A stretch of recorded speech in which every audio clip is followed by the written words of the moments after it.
que trouxe a Bíblia hoje? Você que trouxe a sua Bíblia, eu vou pedir que você abra no livro de Salmos. Salmos, capítulo 73. Feche seus olhos, coloque a palavra no seu coração. Se você não trouxe, coloque as mãos. Que a gente possa orar e profetizar que o Senhor seja o nosso alívio. Declarar que o Senhor é o nosso alívio. Que vem de Ti, ó Deus, tudo aquilo que a nossa vida precisa para seguir, para enfrentar, Senhor, as batalhas que muitas vezes se colocam no nosso caminho. Mas o Senhor é fiel e o Senhor segura, meu Pai, nas mãos de nós que somos os Teus filhos e estamos aqui para ouvir a Tua voz, aprender com a Tua palavra. Então nós pedimos, Senhor, fala aos nossos corações aquilo que nós precisamos ouvir, o alimento que nós necessitamos receber em nosso espírito hoje. Que a Tua palavra venha impactar, meu Deus, a nossa vida, nos transformar, nos aperfeiçoar para viver a Tua vontade a cada dia. Que o Senhor repreenda todo o impedimento, que o Senhor nos dê, meu Pai, olhos abertos, ouvidos atentos, para que nós venhamos a receber aquilo que o Senhor deseja nos ensinar, meu Pai.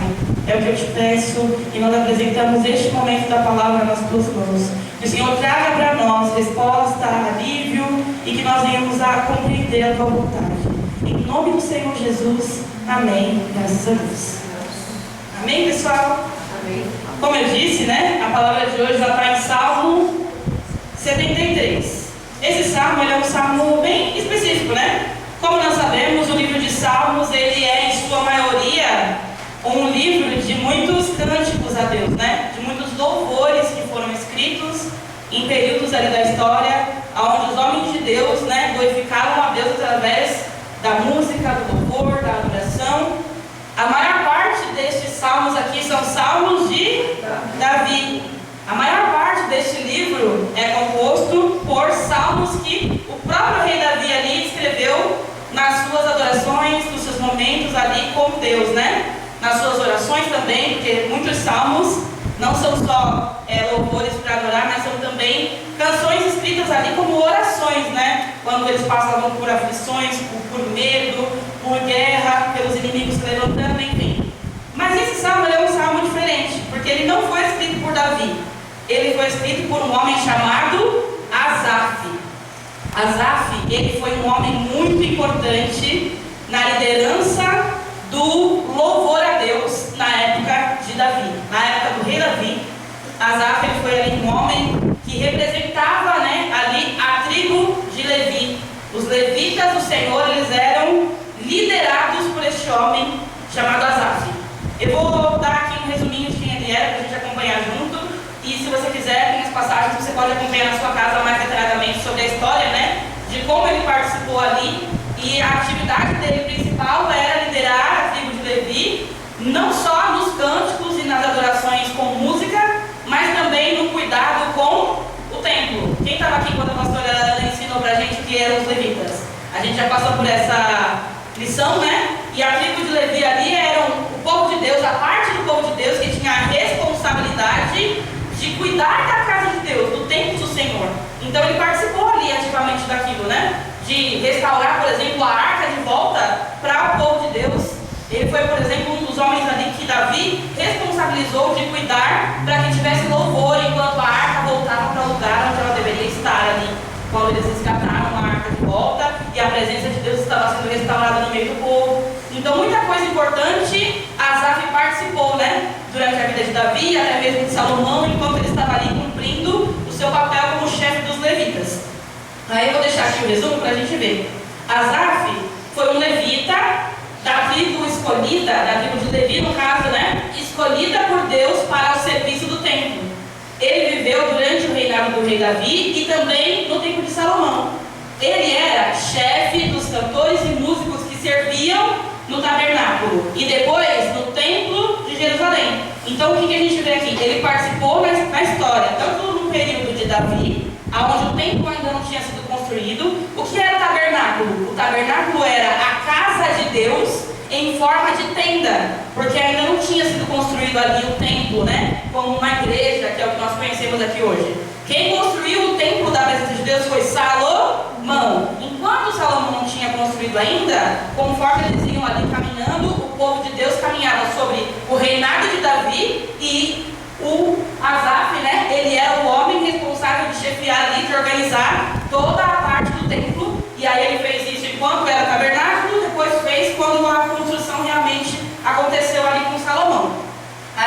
parte mostra assim, ó. Aqui, lá em 1 Crônicas 16, você consegue ver mais ou menos a distribuição de cada homem, quem fazia cada coisa, né? E aí fala sobre as funções de Asaf. Davi organizou o culto e a adoração em Israel de uma forma muito detalhada. Separou os músicos, os cantores, os líderes de louvor, e Asaf foi colocado como o principal deles.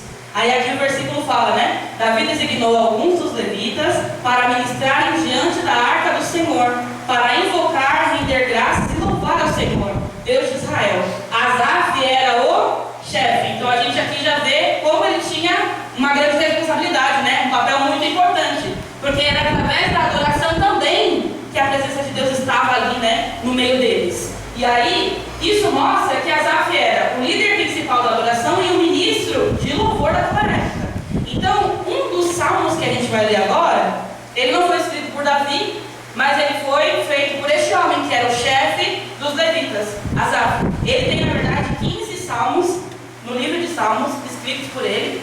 Só que esse salmo aqui, ele me chamou muito a atenção quando eu li, porque todo mundo aqui já entendeu qual era o papel principal de Asaf, né? Era levar a adoração do povo a Deus e fazer com que ali todas as pessoas estivessem unidas em um só espírito.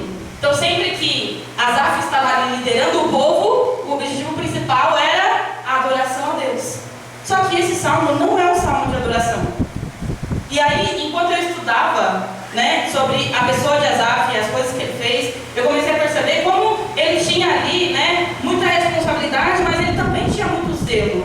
Ele entendia a importância do que ele precisava fazer, ele fazia direito. Ele fazia tudo com muito capricho, com muito cuidado. E eu imagino que não seria diferente, porque o rei Davi era um rei muito detalhista.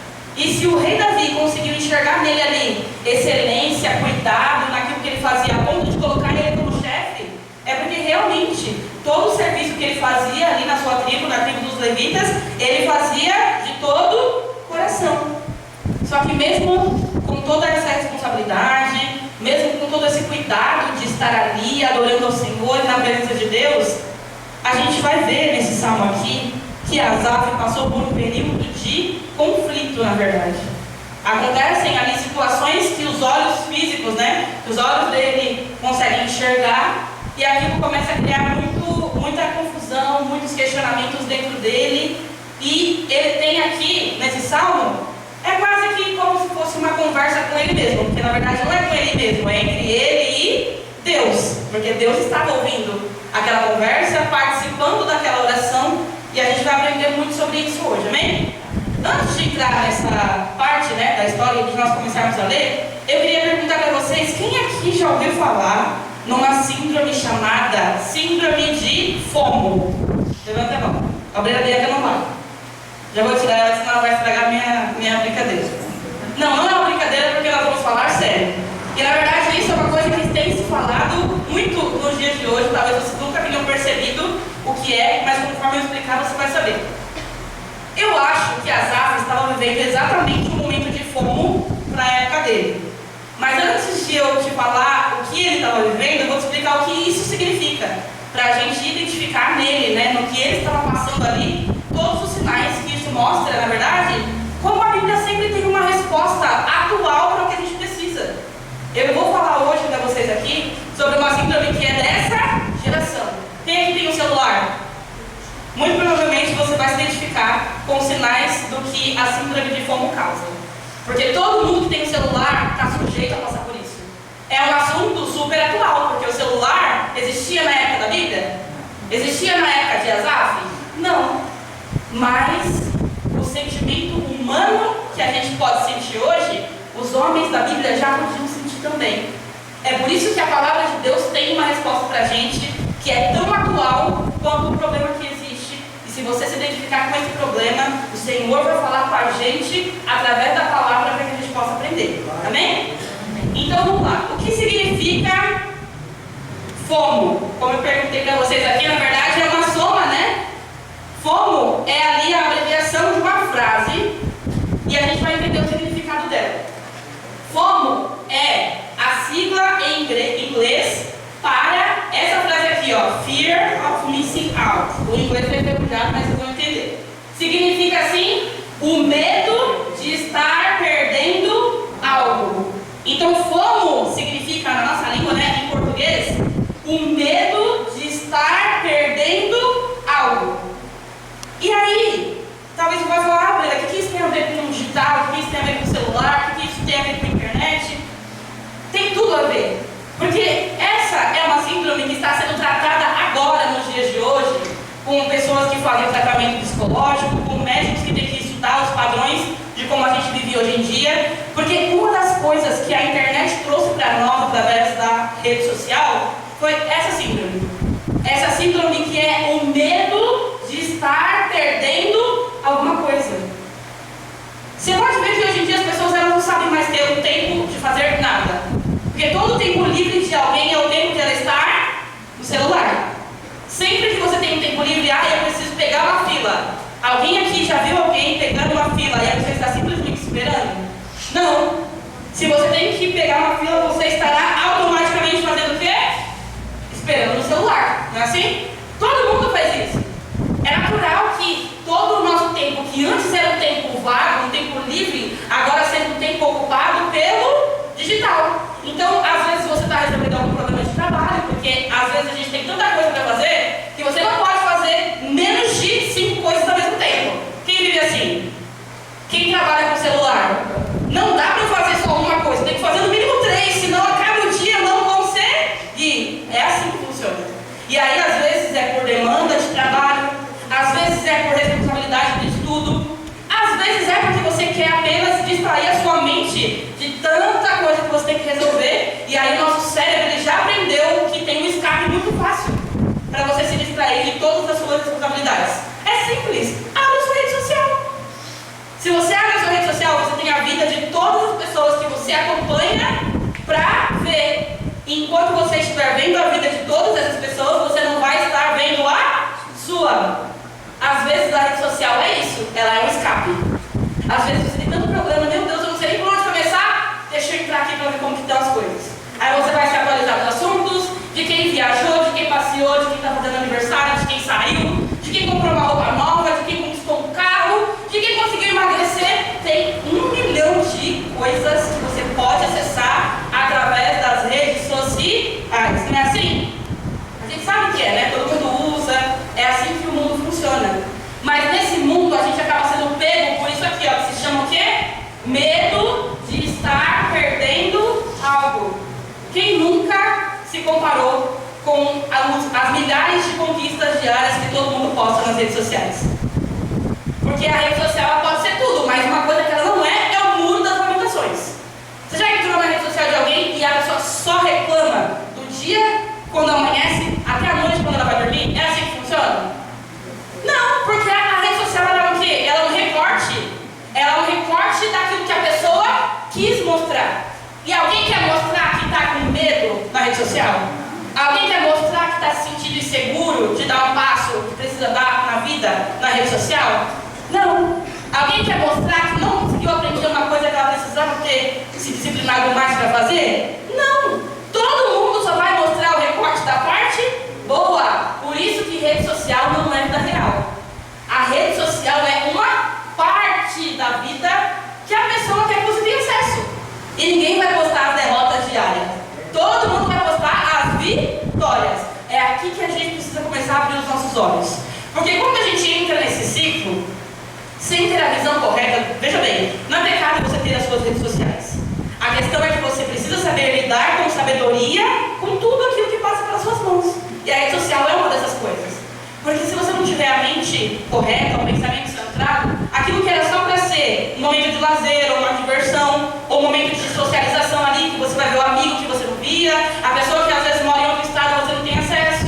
É assim, não é? Às vezes a gente tem alguém que a gente ama e está tão longe, mas pela rede social ela fica perto, ela aproxima, a gente consegue acompanhar, a gente consegue ver o filho daquela pessoa que a gente não vê há muito tempo, está crescendo, e você está vendo, não é assim? É assim que funciona. Então, tem o seu lado bom, mas se nós não tomarmos cuidado, também tem o seu lado ruim. Qual é o lado ruim que acontece? O lado ruim acontece quando a gente cai no campo da comparação. Aí você está lá no seu dia 100% atribulado, está na fila, está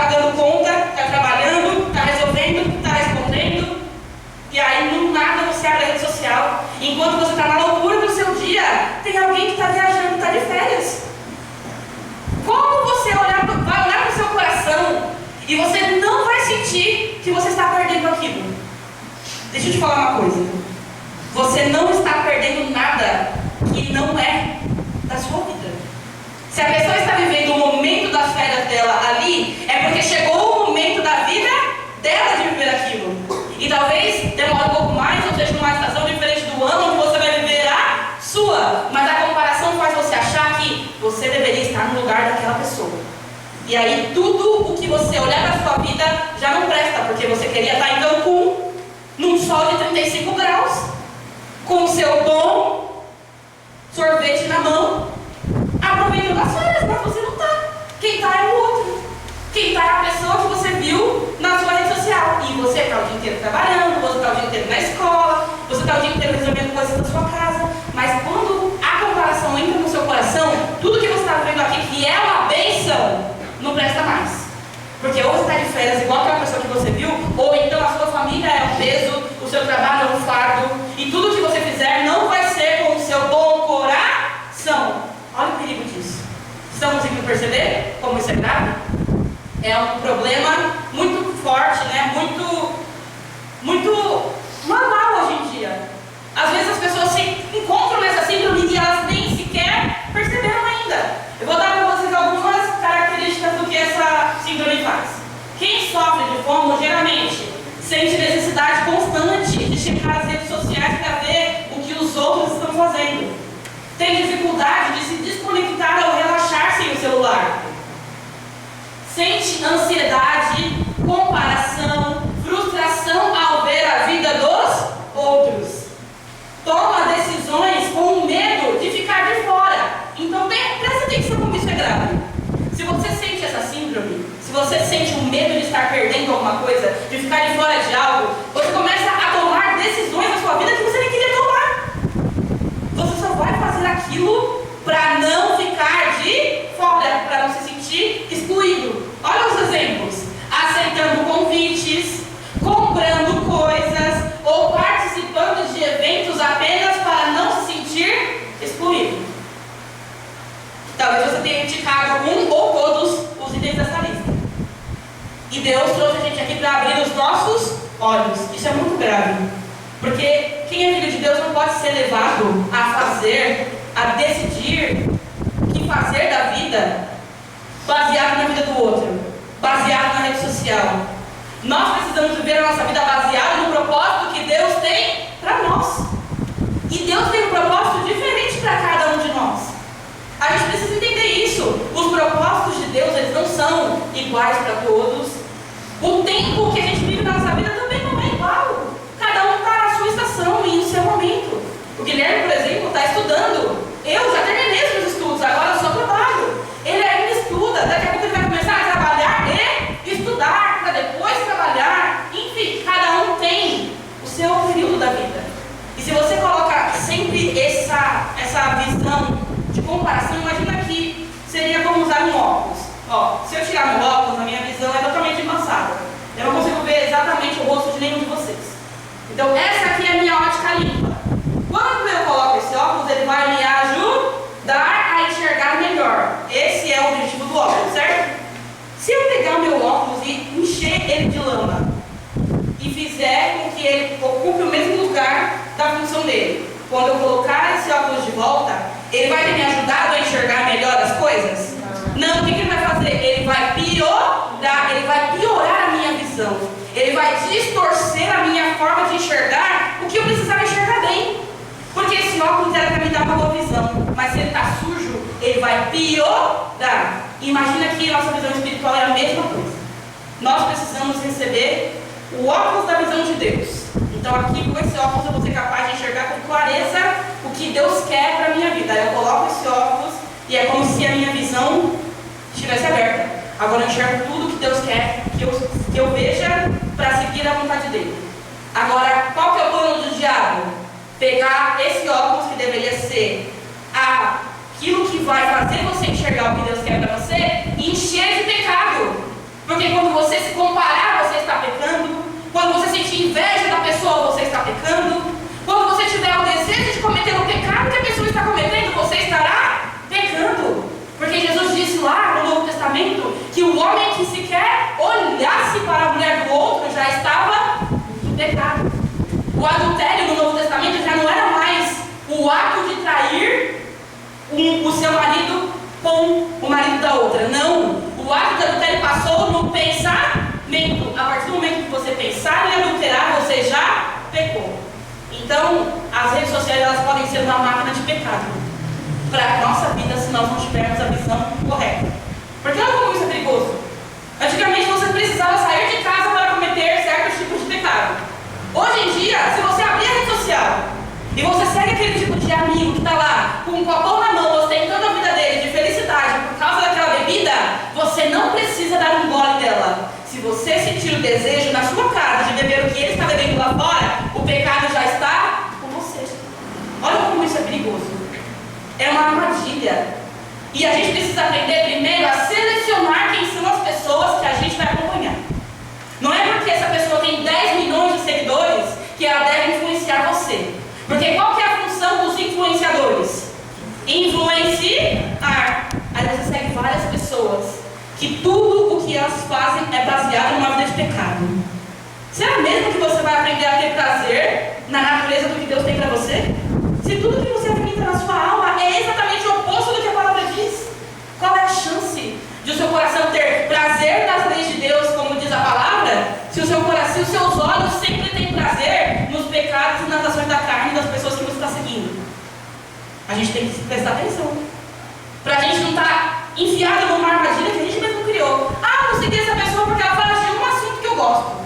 Tudo bem, ela pode falar de um assunto que você gosta, mas se a vida dela tem 1 milhão de outros assuntos que vão contrários à vontade de Deus, aquela pessoa tem que estar fazendo parte das suas redes sociais? Não. A gente precisa analisar e filtrar, por quê? Porque aquilo que a gente vê também é alimento para a nossa alma. E aí a gente tem que escolher se a gente vai dar comida boa, comida saudável ou comida podre. Porque um clique a gente pode estar alimentando mal a nossa alma, que é a nossa responsabilidade alimentar bem. A gente tem que prestar atenção nisso. Amém? E por que eu estou falando disso? Porque esse salmo ele fala exatamente sobre essa situação. É claro que, como a gente já falou aqui, a parte digital não existia lá. Mas o sentimento humano que Asaf vai descrever aqui é exatamente o mesmo. Vou pedir para vocês acompanharem aqui comigo. O salmo começa bem assim, ó. Lá no versículo 2. Isso sempre vai ser Asaf falando, tá? Não tem outra pessoa nessa conversa, porque é uma oração ali. E aí no versículo 2 ele fala assim, ó: quanto a mim, quase tropecei, meus pés escorregaram e quase caí. Ou seja, quem era Asaf mesmo? Um líder, um chefe de adoração, um homem de Deus, com muita responsabilidade sobre a obra de Deus. E este homem está dizendo que ele o quê? Quase caiu. Quase caiu. Tropeçou, os seus pés escorregaram e ele quase caiu. Aí a gente vai descobrir no que ele quase caiu. Como um homem pode começar? Imagina, ele está orando aqui. Como um homem começa uma oração desse jeito? Significa que ele já percebeu que existia alguma coisa no caminho dele ali que poderia ter feito com que ele se perdesse. Aí a gente vai continuar para entender como ele quase caiu. No versículo 3 fala assim, ó: pois tive o quê? Inveja dos orgulhosos. Olha, gente, essa palavra é muito, muito forte. Presta atenção nos detalhes. Pois tive inveja dos orgulhosos, quando os vi prosperar, apesar de sua perversidade. A fome de Asaf foi ter inveja de ver as pessoas ímpias, ou seja, aqueles que não faziam a vontade de Deus, prosperando mesmo quando eles eram pessoas más. Deixa eu te falar uma coisa. Prosperidade não é sinônimo de presença de Deus. E a gente precisa entender isso muito bem, porque a rede social, principalmente, é um lugar onde as pessoas entenderam que ostentação é igual a sucesso. Vamos definir o que é sucesso aqui primeiro. Sucesso é igual a dinheiro? Não. Sucesso é igual àquilo que nós, como filhos de Deus, entendemos como realizar o propósito de Deus para a nossa vida. Isso é sucesso. Você não precisa ter 1 milhão de seguidores para ser bem sucedido. Você não precisa ter um carro do ano. Você não precisa comprar todas as roupas que estão na moda. Não é o dinheiro, não é a prosperidade financeira que vai determinar o nosso sucesso.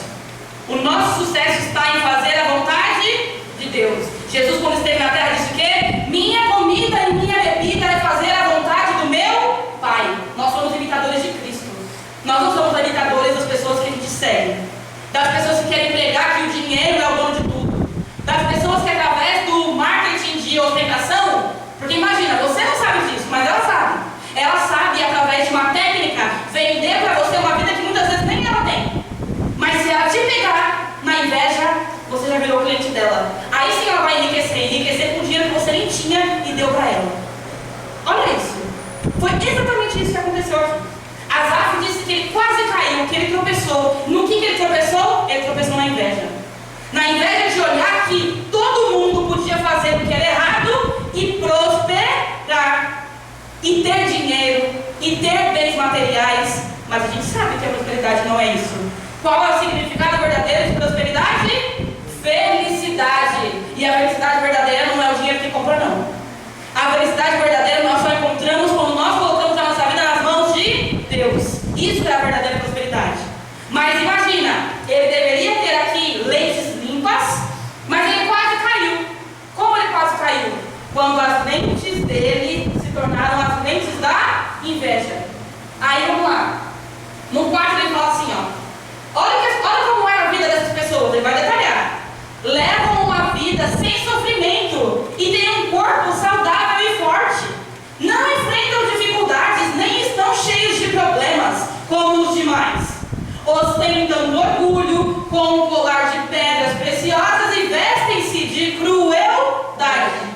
Seus olhos cobiçam sempre mais e o coração vive cheio de más intenções. Então aqui ele deixa muito claro, essas pessoas são pessoas que não têm um bom caráter, não vivem segundo a vontade de Deus, e mesmo fazendo tudo de errado, elas tinham bens materiais, pedras preciosas de colares, boas roupas, apesar da sua crueldade.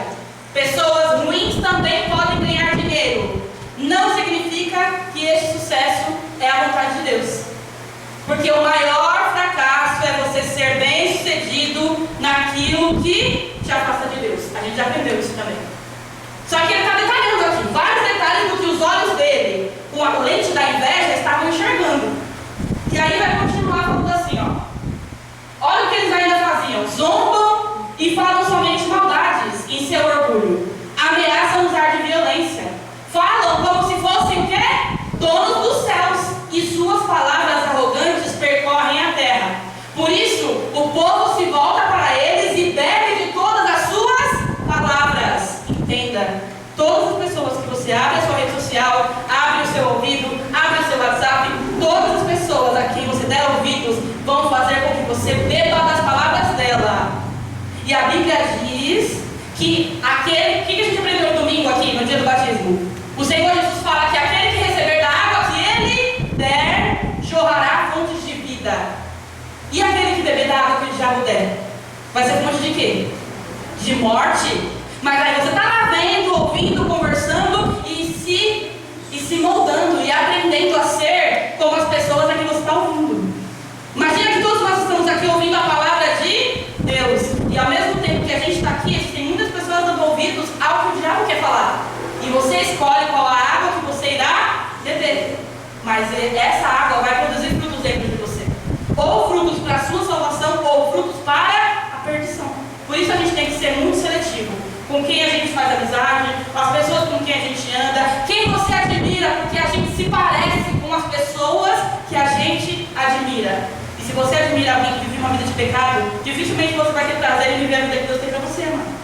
É assim que funciona. Aí ele vai continuar dizendo: bebem de todas as suas palavras. E aí, olha as palavras.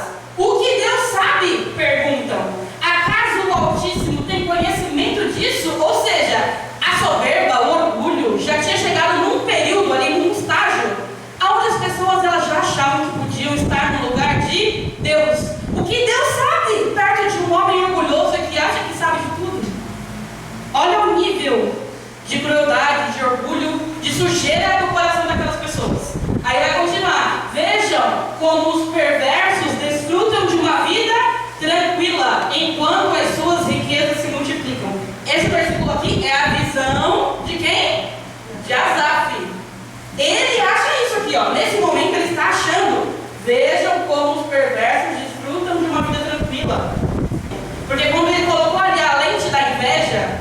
quase fez ele cair e perder tudo que Deus tinha para ele, o que ele podia enxergar é que as pessoas faziam tudo aquilo e dava tudo certo. Era todo mundo bem sucedido, baseado no pecado. Mas não é assim que funciona. E aí as coisas elas vão começar a mudar. Olha como que a gente vai ver. Aqui nesse momento da oração, né, desse salmo, ele vai direcionar, Asaf vai direcionar as perguntas dele para Deus. Mas não vai ter resposta. A gente vai chegar lá na frente e você vai entender o porquê. Mas vocês entenderam tudo que ele estava vendo, tudo que ele estava olhando ali com olhos de inveja? Aquilo começou a fazer com que ele tinha certeza que era a vida dele com Deus virasse dúvida. A partir do momento em que ele invejou o pecado, tudo que ele tinha de certeza de que ele já tinha vivido com Deus virou dúvida. Aí ele tinha muitos questionamentos. Aí os questionamentos eram assim, ó: foi à toa que mantive o meu coração puro? Ele está perguntando, presta bem atenção. Foi em vão que eu agi de modo íntegro? O dia todo só enfrento problemas. Cada manhã sou castigado. O que eu falei lá no começo? Que era como? Era sempre o medo de você estar perdendo algo. Foi exatamente o que ele viveu aqui. Gente, ele era um levita, chefe dos levitas. Ele não fazia o que ele fazia sem amor. Ele amava a obra que ele fazia, ele amava o ministério dele, ele era excelente, a Bíblia fala, em todas as suas funções. E a gente está falando de um homem que, a partir do momento que olhou com inveja para a vida do outro, virou uma pessoa que questionava tudo que era verdade na sua vida. Olha o que a lente da inveja gerou no coração de um homem tão bom. Porque eu fiz questão de contar para vocês quem Asaf era, antes da gente ler isso aqui, para vocês verem o que o diabo é capaz de fazer, distorcendo a visão de uma pessoa. Ele colocou em dúvida a vida dele inteira, baseado no que os seus olhos de inveja estavam vendo na hora. Aí, continua. São perguntas que ele está fazendo, tá? Se eu tivesse falado com eles, teria traído o teu povo. Tentei compreender o porquê prosperam e que tarefa difícil. Não entrava na cabeça dele como as pessoas faziam exatamente o que Deus não queria e eles estavam vivendo tanto sucesso assim. Vocês estão vendo como está confusa a cabeça dele? No momento em que a inveja entrou, tudo que ele tinha construído baseado em Deus como uma certeza, tudo que tinha sido para ele um sucesso. Imagina, gente, presta bem atenção nisso. Quem tinha sucesso aqui era quem? Asaf. Asaf era um homem próspero e bem-sucedido, porque ele estava vivendo a vida dele segundo a vontade de Deus. Mas os olhos da inveja colocaram uma confusão nele a ponto de ele achar que era o contrário. É exatamente essa a armadilha do diabo. Fazer você achar que a vida que Deus tem para você é pior, é menos próspera com aquilo que o diabo tem. E deixa eu te falar, você já viu aquele meme, já que a gente está falando de rede social, da Barbie no lixo? Já viu? Toda vez que aquele meme passa por mim, eu dou umas risadas e vou pensando assim, é que eu já tive tempo de colocar ele aqui, mas é basicamente isso. É como se você visse aquela pessoa que está com a vida dela sendo exposta, vendendo para você a vida perfeita. Aquela pessoa é a Barbie no lixo. Aquela pessoa é aquela bonequinha sorrindo, maquiada, com a maquiagem intacta, numa poça de lixo. Porque o lixo, na verdade, é a vida que ela não mostra. Ela só mostra o sorrisinho da Barbie, para te convencer que a vida dela é boa. Mas isso foi suficiente para convencer, quase derrubar um homem tão de fé, um homem tão de Deus assim. É por isso que a gente tem que tomar cuidado. E aqui agora vai ter a virada de chave desse salmo. A gente vai continuar falando sobre o que fazer se você estiver nessa situação. Se algum dia você olhar para a sua vida e ver que você está quase caindo, tropeçando na inveja, na comparação, de achar que você está perdendo o mundo quando você está ganhando a Cristo. Ele vai ter a sua experiência com Deus e essa experiência vai falar com a gente. Olha o que a palavra continua falando. Fala assim, ó, no 17, ele fala assim: então entrei em teu santuário, ó Deus, e por fim entendi o destino deles. Sabe onde ele encontrou clareza? Quando os olhos dele estavam sujos? No santuário do Senhor, na casa de Deus. Você já ouviu talvez muita gente te contar a mentira de que para buscar Deus você não precisa estar na igreja. Sabe por que isso é mentira? Porque quando nós nos Deus, a gente silencia todas as vozes do mundo, para que a sua mente tenha espaço para Deus fazer você entender a vontade dele para a sua vida. Sim, irmãos, todas as vezes que você quiser colocar a sua vida nas mãos de Deus, você vai ter que assumir o compromisso de estar na casa dele. Porque se nós não nos disciplinarmos a estar aqui, a nossa carne vai fazer com que a gente ache que é melhor a vida lá fora. Ele precisou voltar para ele. Enquanto os olhos dele estavam ali cheios de inveja, a vida dele não prestava. Você viu que ele falou? Que ele era cansado, que tudo que ele fazia era errado. Isso tudo era enquanto ele estava olhando a vida dos outros. Só que não era qualquer pessoa que entrava no santuário. Quem entrava na casa de Deus não era qualquer pessoa. E ele podia entrar na casa de Deus, porque ele era um levita. E lá em silêncio, onde não tinha ninguém para ele olhar, ele passou a olhar para o lugar certo, que era Deus. Os seus olhos foram abertos no momento em que ele entrou na casa do Senhor, porque é Deus quem abre os nossos olhos. E o Senhor hoje nos trouxe aqui para quebrar toda a lente de inveja da nossa vida. O Senhor vai quebrar toda a lente suja, tudo que o pecado quis mudar no seu olhar, para que você enxergue a santidade do Senhor. E não tem ninguém que passe pelo encontro com o verdadeiro Deus nesse altar que não tenha uma vida transformada. Nós matamos a nossa carne quando nós colocamos na nossa agenda o compromisso de vir à casa do Senhor. Porque a verdade é que todo mundo aqui poderia estar fazendo muitas outras coisas. E nós viemos aqui porque nós estamos ensinando a nossa carne o Deus que nós servimos. O nosso Deus não é inveja. O nosso Deus não é a comparação. O nosso Deus é o Deus vivo, o Deus santo e altíssimo, aquele que tem um propósito para a nossa vida. Esse é o Deus que nós servimos. E aí, esse encontro aqui mudou tudo. Porque no momento em que ele se colocou na casa do Senhor, ele entendeu. E a gente só muda quando a gente entende. Não adianta eu falar aqui por uma hora, se você não entender, a sua visão não vai mudar. A gente só muda quando a gente entende. Deus quer que a gente entenda. Na presença de Deus nós podemos ter paz para entender. Entender o que Ele quer para nós. Entender o que a presença dEle pode mudar na nossa vida. E qual é a esperança do nosso futuro. Não para você se comparar com o outro. Deus nunca vai colocar você na presença dEle e falar assim, ó, tá vendo a vida do fulano? Vem para mim que eu vou te dar 10 vezes mais. Deus não precisa disso. Deus não vai construir uma vida com você em cima da comparação. Deus quer que você se lance num passo escuro de não saber como vai ser o seu amanhã. Mas você vai descobrir no seu caminho que o propósito que Deus tem para você vai te fazer muito mais feliz e completo do que a vida de qualquer pessoa que você poderia copiar. Tudo que Deus tem para a gente é nosso e ocupa exatamente o lugar que tem espaço no nosso coração. O propósito da Bianca não caberia em mim, porque eu não tenho as habilidades que Deus deu para ela realizar o propósito dela. E a mesma coisa ao contrário. Tudo o que Deus tem para nós será nosso e não é baseado na comparação. Por isso nós somos corpo. Se Deus quisesse imitações, Ele não nos teria feito tão diferentes. A palavra diz que os filhos de Deus são diferentes para que a multiforme graça de Deus se manifeste através de nós. Será diferente. Deus manifestará a glória dele de um jeito em mim, de outro jeito em você, de outro jeito em você, e todos juntos vamos viver para glorificar o nosso Deus. Amém, igreja? A gente vai continuar essa história aqui. E agora eu quero te perguntar ao contrário. Você sabe o que é ROMO? ROMO é o oposto de FOMO. Por quê? Porque essa aqui também é uma sigla em inglês, que é uma síndrome. Pode passar? E essa síndrome aqui, ela significa o quê? O alívio por estar perdendo algo. Faz assim comigo, ó. Respira. Sabe essa respirada funda? Esse é o nosso momento de alívio. Isso é o que o Senhor Jesus traz para a nossa alma quando Ele quebra o jugo. O Senhor quebra o jugo da comparação no nosso coração hoje.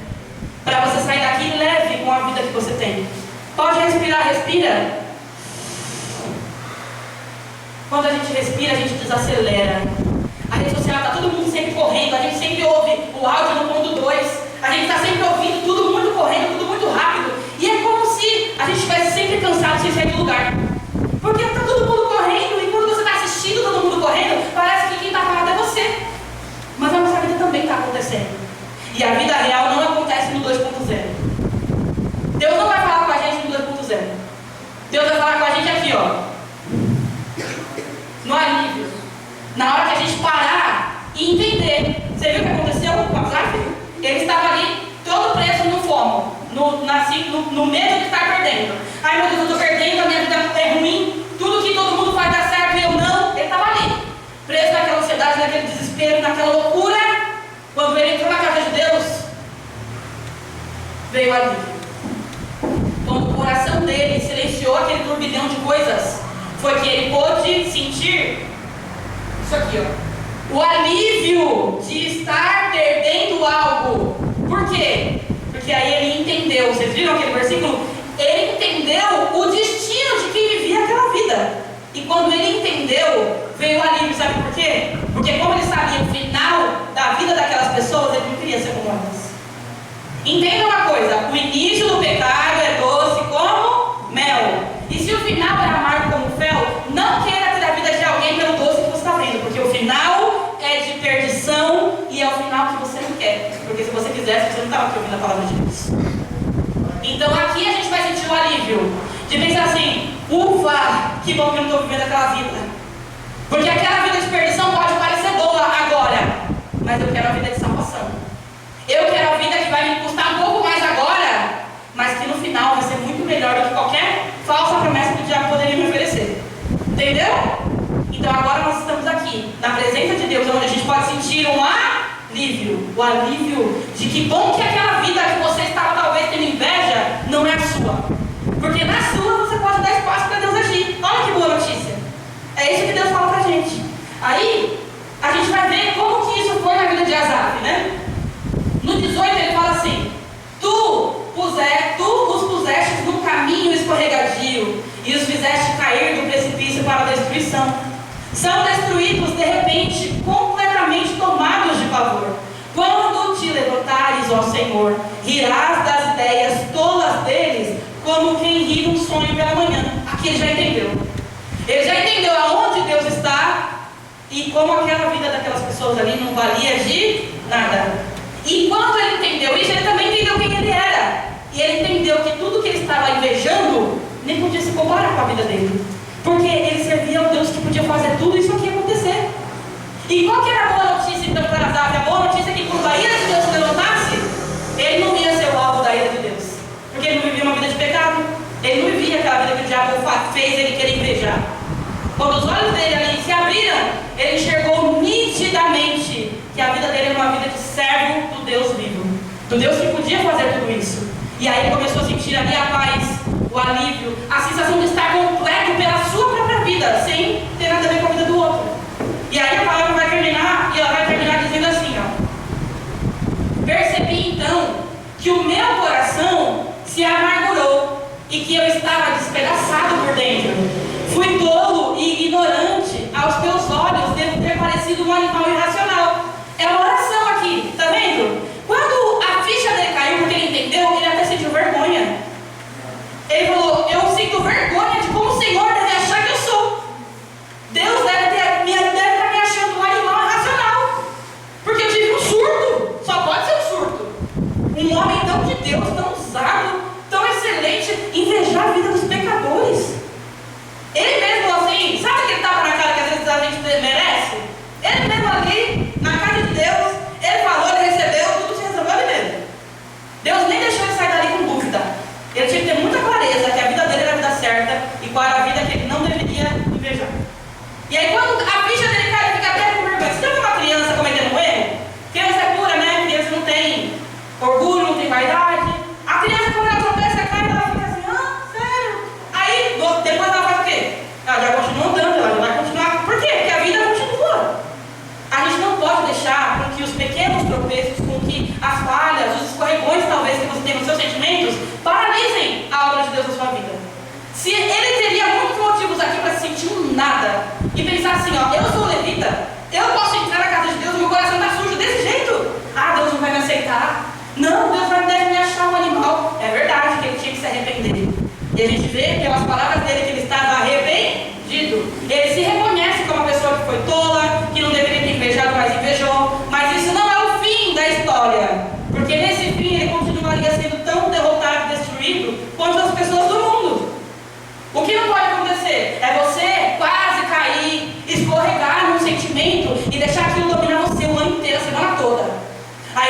chama de propósito, passa propósito, é batismo, é avivamento, a igreja acontecendo e você preso lá, ai que eu errei, que eu falei, eu não vou mudar. Não. Deus te trouxe aqui para você ver que você tinha cometido algum erro. Amém. Você vai fazer a sua oração de arrependimento e você vai levantar para ocupar a sua vida com a vontade de Deus para você. Quanto menos tempo você perder aquilo que não é o seu propósito, mais você ganha. Por isso que a gente não pode fazer de um pequeno tropeço o fim da jornada. Não é o fim. Deus considera isso. Se você se arrepender, Deus te perdoa e você daqui continua. A gente vai seguir. O nosso alvo é Cristo. Isso não vai mudar. E aí a palavra desse homem, né? A oração desse homem é que faz a gente entender. E no entanto, ainda pertenço a ti. Presta atenção, gente. Isso aqui pode mudar a nossa vida, se a gente entender como a gente deve lidar com os sentimentos que a gente tem. Ele reconhece tudo que ele deveria não ter sido, mas ele foi. Ele falhou. Mas quando isso aqui acaba, ele se sente envergonhado, arrependido, e no final ele mesmo se lembra do que ele tem certeza. Porque a presença de Deus na vida de Asaf era uma certeza, não era uma dúvida. Não era uma possibilidade. Deus estava lá para ele. E o que ele fala? E no entanto, eu ainda pertenço a ti. Ele é o nome de Deus, isso não ia mudar. Eu ainda pertenço a ti. Tu seguras das minhas mãos. O Senhor segura a mão direita dele. Tu me guias com teu conselho e me conduzes a um destino glorioso. Ele voltou para si mesmo. E quando ele voltou para si, ele se lembrou que a vida dele estava nas mãos de Deus. No nada poderia se comparar aquilo, porque o Senhor tem para os seus filhos um destino glorioso. Entenda, quando eu disser glorioso, eu não estou falando de dinheiro. Nós não estamos falando sobre dinheiro. Jesus não vende promessas de fique rico em 30 dias. Não é isso. O que Jesus oferece para nós é mudança de caráter. É a transformação do nosso coração que pode nos dar a salvação. A salvação é o nosso destino glorioso. Não tem nada que possa se comparar a isso. Amém, igreja?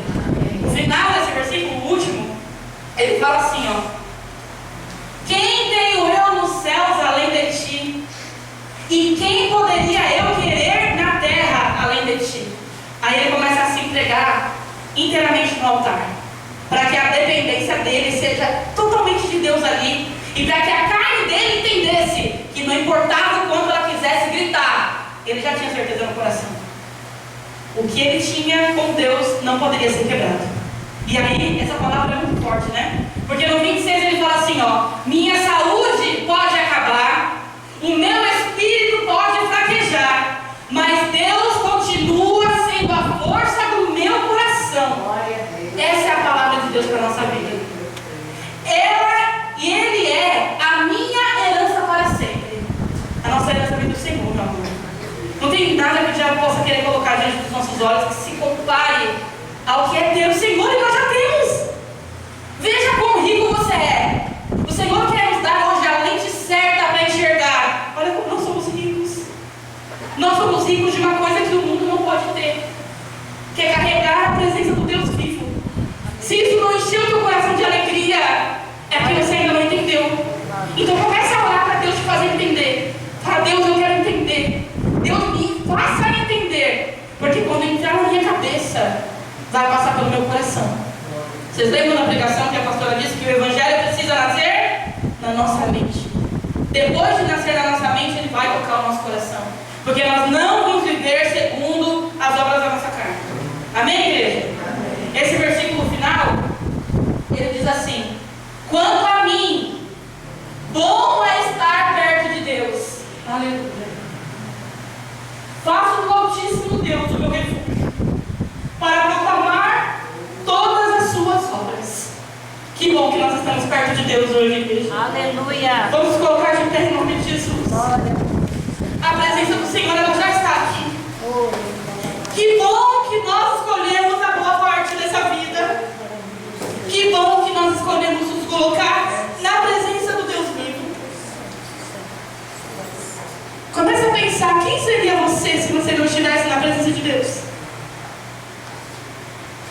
Isso precisa te impactar, porque o seu testemunho, antes de ser poderoso para contar as obras de Deus ao mundo, ele precisa ser poderoso para contar as obras de Deus para você. Você precisa se lembrar do